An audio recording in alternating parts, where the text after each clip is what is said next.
Halo, Assalamualaikum warahmatullahi wabarakatuh. Semangat pagi, bagaimana kabar kalian? Semoga kalian dalam keadaan sehat walafiat, sehingga kalian bisa mengikuti perkuliahan ini dengan baik dan lancar. Oke, selama 1 semester ke depan, Bu Riza akan mendampingi kalian dalam mata kuliah pengembangan bahan dan media pembelajaran. Selama 1 semester ke depan, kalian akan Bu Riza berikan materi-materi mengenai teori dari bahan ajar dan juga media pembelajaran, dan akan Bu Riza kasih tips mengenai bagaimana membuat bahan ajar dan media pembelajaran yang bagus, yang menarik, yang komunikatif dan juga kreatif gitu ya.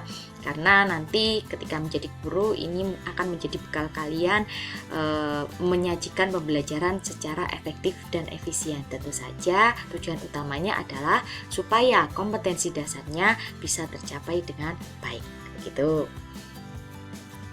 Nah, untuk yang berikutnya atau untuk di pertemuan kali ini nanti Bu Riza akan menjelaskan mengenai konsep-konsep dasarnya. Nah, di slide yang sekarang ini kita akan membahas mengenai definisi bahan ajar. Kalau kalian misalkan sudah membacanya atau belum membacanya, mari kita baca bersama-sama. Ini ada dari 4 sumber, yaitu dari Panen, dari Hemande Sujono, dari Brown, dan juga dari Depdikbud. Kalau kalian membaca sekilas, itu nanti kalian akan melihat titik terangnya, apa sih yang dari intinya dari definisi bahan ajar tadi ya. Kalau saya misalkan membacanya satu dari Brown gitu ya. Bahan ajar dapat didefinisikan sebagai uraian yang sistemik berkait dengan latihan dan teknik yang digunakan dalam pengajaran di kelas. Kalau ini adalah mencakup antara lain buku ajar, paket audiovisual, permainan, dan kegiatan lain yang digunakan dalam pembelajaran di kelas. Nah, sebenarnya dari 4 definisi ini nanti kira-kira intinya apa sih gitu ya? Kira-kira intinya apa sih dari definisi bahan ajar itu? Nah, kalau kita tadi sudah melihat bahwa inti dari definisi bahan ajar itu apa? Ternyata ada 2, yaitu mengenai bahan atau materi pelajaran, dan yang kedua adalah disusun secara sistematis. Yang pertama, bahan ajar itu merupakan bahan atau materi pelajaran. Artinya, jika bahan ajar itu tidak memuat materi pelajaran, maka bahan itu sesungguhnya bukan yang dimaksud bahan ajar. Jadi, jangan sampai ketika nanti kalian membuat bahan ajar, isinya malah novel gitu ya. Jadi nanti bahan ajar ya harus sesuai dengan materinya. Materinya apa? Materinya ya sesuai dengan kurikulum. Dilihat dari kurikulum yang berlaku pada saat itu. Gitu ya. Kalau sekarang adalah Permen nomor 37 tahun 2018. Jadi kalian harus tahu kompetensi dasar apa yang akan dicapai. Nah, nanti kan kalian akan menjabarkan satu persatu sampai dengan kepada materinya. Sehingga nanti tahu bahan ajarnya nanti itu nanti asalnya dari mana, nggak ngawur gitu ya. Kemudian yang kedua adalah materi tadi harus disusun secara sistematis. Nah, sistematis itu seperti apa? Sistematis tentu saja harus runtut, harus sesuai dengan struktur tertentu, harus logis dan juga uraiannya mengalir dan mudah diikuti dan dipahami pembaca. Seperti kalian kalau baca novel gitu ya. Kalau baca novel itu kan pasti ada alurnya, ya kan? Bisa flashback atau bisa alurnya maju terus. Nah, nanti itu kalian harus melihat bahwa oh, nanti kalau bahan ajar atau materi saya nanti berupa apa sih? Bisa berupa fakta, bisa berupa konsep, bisa berupa prinsip, atau bisa berupa prosedur. Jadi kalian harus mengetahui itu semua. Kemudian nanti baru kalian harus menyusunnya. Dan juga ketika kalian membuat bahan ajar, tentu saja kan kalian tadi awalnya dari kompetensi dasar, kemudian dari tujuan pembelajaran. Nah, dari tujuan pembelajaran biasanya kalian harus memuat yang namanya kata kerja operasional, mulai dari yang termudah sampai dengan yang tersulit. Dari C berapa, C berapa, begitu ya. Jadi nanti harus runtut. Kemudian dalam materi atau bahan ajar nanti tidak hanya mengenai materi konsep saja atau teori saja, tetapi kalian harus ada ilustrasinya, ada contoh-contohnya, ada latihan soalnya. Jadi lengkap ketika mereka sudah belajar dengan menggunakan bahan ajar kalian, maka mereka juga harus mengerjakan latihan soal atau uraian-uraian atau ilustrasi apapun, sehingga mereka nanti bisa diukur apakah tujuan pembelajaran bisa dicapai atau tidak. Begitu ya. Nah, berikutnya adalah mengenai sifat bahan ajar. Sifat bahan ajar itu ada dua. Yang pertama adalah harus unik, yang kedua ada harus spesifik. Uniknya bagaimana? Uniknya adalah ternyata bahan ajar tadi itu harus disesuaikan dengan audiensnya dan harus disesuaikan dengan proses pembelajaran tertentu. Nah, ini audiens ini adalah peserta didik. Peserta didiknya bagaimana karakternya. Nah, itu nanti kalian harus menyesuaikan bahan ajar kalian. Yang kedua adalah dari uniknya apa? Suatu proses pembelajaran tertentu. Proses pembelajaran tertentu ini seperti apa? Tentu saja adalah menggunakan model atau metode pembelajaran. Kalian harus tahu bagaimana mengenai model pembelajaran yang digunakan.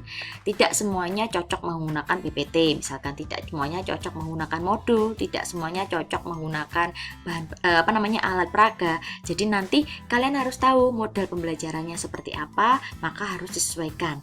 Unik bukan? Jadi kita harus benar-benar kreatif bagaimana kita menyajikan atau membuat bahan ajar tadi sesuai dengan yang namanya audiensnya dan sesuai dengan proses pembelajarannya. Yang kedua adalah harus spesifik. Spesifiknya di mana? Harus sesuai dengan tujuan tertentu, karakteristik mata pelajaran dan juga siswanya.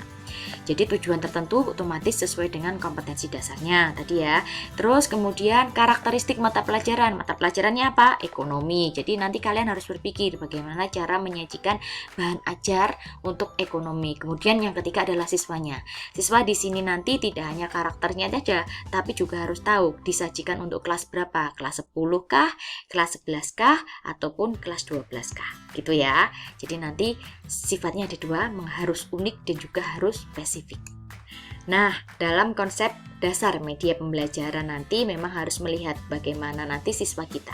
Ini dilihat ya bahwa setiap peserta didik tentu memiliki pandangan atau pendapatnya masing-masing di dalam melihat atau mendengar pesan materi ajar yang disampaikan oleh guru atau sumber belajar lainnya. Jadi nanti media pembelajaran tadi memang kita nanti antara guru dan peserta didik kita dengan audiens kita. Nah, nanti kita akan jelaskan di slide berikutnya ya. Nah, di slide ini ternyata menunjukkan mengenai proses komunikasi, bahwa proses komunikasi yang ideal itu minimal harus melibatkan dua pihak, antara komunikator dan juga komunikan. Komunikator kalau kita dalam proses pembelajaran adalah guru, komunikan adalah biasanya kalau dari pembelajaran adalah siswanya. Kemudian harus ada medianya. Jadi nanti komunikator menyampaikan pesannya menggunakan media kepada komunikan. Kemudian komunikan harus tahu bahwa apakah pesannya tadi bisa tersampaikan atau tidak menggunakan media tadi yang digunakan untuk oleh komunikator tadi, supaya tahu melalui apa? Melalui yang namanya umpan balik. Kalau dalam pembelajaran umpan balik ini bisa berupa yang namanya evaluasi pembelajaran, gitu ya. Nah, kalau tadi adalah proses komunikasi secara umum, nah sekarang adalah mengenai proses komunikasi dalam pembelajaran. Kalau kalian perhatikan gambar proses komunikasi dalam pembelajaran di samping itu sebenarnya hampir sama dengan proses komunikasi yang di awal tadi. Kalau di sini ada tambahannya adalah metode pembelajarannya, gitu ya. Makanya tadi yang namanya media itu nanti harus disesuaikan dengan harus disesuaikan bagaimana medianya yang digunakan. Harus tahu model pembelajarannya yang digunakan seperti apa, sehingga media pembelajaran yang cocok yang digunakan itu bagaimana. Sebenarnya tidak beda dengan yang tadi bahwa ada yang namanya sumber pesan dan ada yang namanya penerima pesan. Loh, kok penerima pesan bisa jadi sumber pesan, Bu? Penerima pesan bisa menjadi sumber pesan apabila ketika penerima pesan tadi memberikan umpan balik kepada sumber pesan yang di awal, sehingga posisinya terbalik. Kalau tadi sumber pesan memberikan materi atau pesannya kepada penerima pesan melalui media pembelajaran yang sudah dicocokkan dengan metode pembelajarannya, kemudian supaya tahu tadi apakah pesannya bisa tersampai atau tidak, maka harus ada yang namanya umpan balik. Ya, umpan balik ketika terjadi yang namanya umpan balik yang awalnya menjadi penerima pesan bisa menjadi sumber pesan. Begitu juga sebaliknya. Jadi umpan balik tadi kan berpindah posisi, bahwa bagaimana ternyata penerima pesan bisa memberikan umpan baliknya kepada sumber pesan dengan berbalik posisi. Kalau kalian baca pesan di samping atau materi di samping, catatannya adalah gambar di samping menunjukkan bahwa konsep sumber pesan atau penerima pesan adalah konsep relatif. Di suatu saat seorang guru dapat menjadi sumber pesan ketika menyampaikan materi, tetapi juga bisa menjadi penerima pesan ketika menerima respon. Ya, tadi ya, karena adanya yang namanya umpan balik. Nah, ternyata kalau kita sudah tahu bahwa komunikasi pembelajaran tadi gambarnya seperti itu, ternyata dalam komunikasi pembelajaran itu tadi meliputi 5 unsur kalau kata Lasswell tahun 1972 tadi ya. Bahwa unsur-unsurnya apa saja? Unsur-unsurnya adalah ada komunikator, ada komunikan, ada pesannya, ada medianya, dan juga ada efeknya. Itu yang kalau kalian lihat bahwa komunikator tadi adalah dari gurunya gitu kan ya, merupakan sumber dan pengirim pesan. Kompetensi komunikator yang membuat komunikan percaya terhadap isi pesan sangat berpengaruh terhadap keberhasilan komunikasi.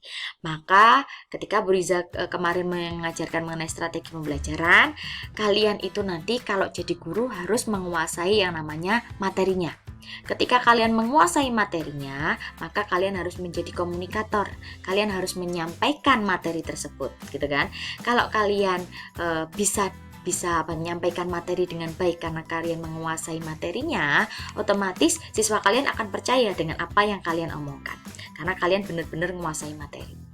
Nah, yang kedua adalah komunikannya, itu tadi ya, agar berjalan lancar, peserta didik harus mampu menafsirkan pesan, sadar bahwa pesan sesuai dengan kebutuhannya dan harus ada perhatian terhadap pesan yang diterima. Jadi ketika tadi komunikator menyampaikan pesan, pesannya harus dipercaya dan harus bagus gitu kan ya. Bagus dalam arti sesuai dengan kompetensi yang dicapai oleh siswa, maka siswanya tadi harus paham mengenai pesan yang diberikan oleh komunikatornya. Jadi jangan sampai nanti pesannya nanti bertele-tele, materinya yang diajarkan mulet-mulet gitu ya. Terus nanti siswanya harus tahu juga terhadap pesan yang disampaikan tadi, siswanya harus merespon seperti apa. Nah, yang kedua adalah mengenai pesannya, message-nya. Message-nya, pesannya harus sesuai dengan materi dan bisa dirancang sesuai dengan yang ada di tulisan itu ya, bisa LKPD, handout dan sebagainya. Kemudian harus ada media yang digunakan untuk menyampaikan. Medianya seperti apa? Ya, medianya harus disesuaikan dengan peserta didiknya dan harus sesuai dengan model pembelajarannya dan juga tentu saja yang pertama tujuan pembelajarannya.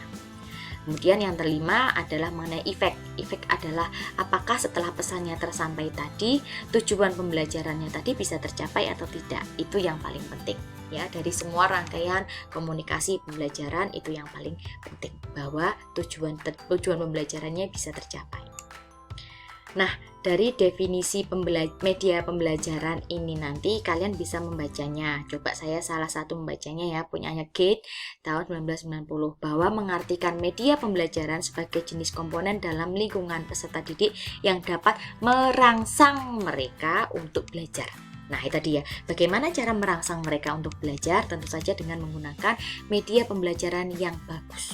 Yang bagus seperti apa? Yang tadi mencapai 5 hal untuk komunikasi tadi. Begitu, yang kreatif, yang inovatif, sehingga materinya bisa tersampaikan dengan bagus dengan media pembelajaran yang cocok dengan model pembelajarannya tadi. Jadi, tidak semuanya bisa disampaikan dengan media pembelajaran tertentu, tapi harus disesuaikan dengan materi dan model pembelajaran yang digunakan gitu. Oke. Nah, di slide terakhir ini nanti kalian harus melihat bahwa ternyata dalam pembelajaran itu sesuai dulu bahwa pendekatannya itu kan ada 2, yaitu pendekatan yang berpusat pada guru, teacher centered learning, dan yang kedua adalah dari peserta didiknya atau student centered learning. Jadi media tadi digunakan pun juga dilihat dari pendekatannya. Kalau pendekatannya dari guru, itu kan berarti harus digunakan untuk membantu komunikasi pembelajarannya. Kalau dilihat dari siswanya, berarti bagaimana media pembelajaran tadi bisa dikulik oleh siswanya untuk mencapai atau untuk mencari materi-materi mereka yang disesuaikan dengan materi yang di tujuan pembelajaran tadi begitu. Itu adalah fungsi dari media pembelajaran. Ya, Terima kasih kalian sudah menyimak materi tadi selama 15 menit. Baik, kalau misalkan ada yang ingin ditanyakan, kalian bisa bertanya kepada Bu Riza melalui grup WhatsApp atau kalian bisa nanti mengisi di forum diskusi atau chat di Si Pijar. Oke, selamat belajar, sampai jumpa di lain kesempatan, tetap semangat, tetap tersenyum, dan tetap sehat. Selamat malam, Assalamualaikum warahmatullahi wabarakatuh.